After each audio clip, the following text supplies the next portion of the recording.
છું અર્પિતા પટેલ. આપ જોઈ રહ્યા છો પબ્લિક ઇન્ડિયા ન્યૂઝ ગુજરાતી. સમાચાર મળી રહ્યા છે દાહોદ જિલ્લાથી. ગુણાગામ સીસી રોડમાં ખુલ્લેઆમ ભ્રષ્ટાચાર, નિયમોનું કાગળ પર પાલન, જમીન પર લૂંટ.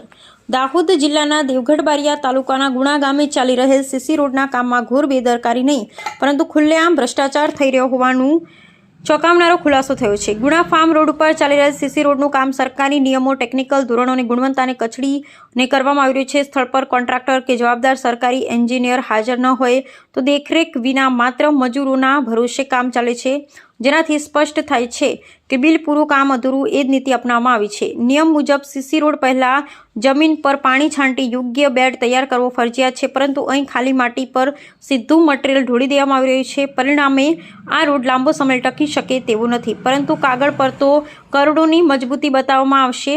એ જ ભ્રષ્ટાચારની રમત છે. સૌથી ગંભીર બાબત એ છે કે સીસી રોડમાં ફરજિયાત લોખંડના સળિયા જ નાખવામાં આવ્યા નથી, જ્યારે નજીકની જ બીજી સાઈડ પર એ જ નાળા અને એ જ યોજના હેઠળ બીજા કોન્ટ્રાક્ટર દ્વારા નિયમસર સળિયા નાખી કામ કરવામાં આવી રહ્યું છે.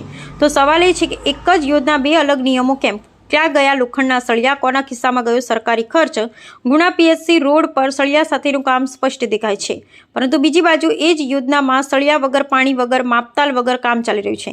આ સ્પષ્ટ સંકેત આપે છે કે સરકારી નાણાંની ખુલ્લેઆમ લૂંટ થઈ રહી છે. હવે પ્રશ્ન એ છે કે શું ઉચ્ચ અધિકારીઓ આ કામની તાત્કાલિક સ્થળ તપાસ કરશે? શું જવાબદાર કોન્ટ્રાક્ટર અને બેદરકાર એન્જિનિયરો સામે કાર્યવાહી થશે કે પછી આ પણ અન્ય ભ્રષ્ટાચારની જેમ ફાઇલોમાં દફન થઈ જશે? ગુણા ગામના લોકો હવે માત્ર કામ નહીં પરંતુ જવાબદારી અને ન્યાય માંગે છે. જો તાત્કાલિક કડક પગલાં લેવામાં નહીં અવાય તો આ રોડ નહીં પરંતુ ભ્રષ્ટ સિસ્ટમની પોલ ખુલ્લી પડી જશે. પબ્લિક ઇન્ડિયા ન્યૂઝ, જસુભાઈ ગણાવા અને અમે સત્યની સાથે.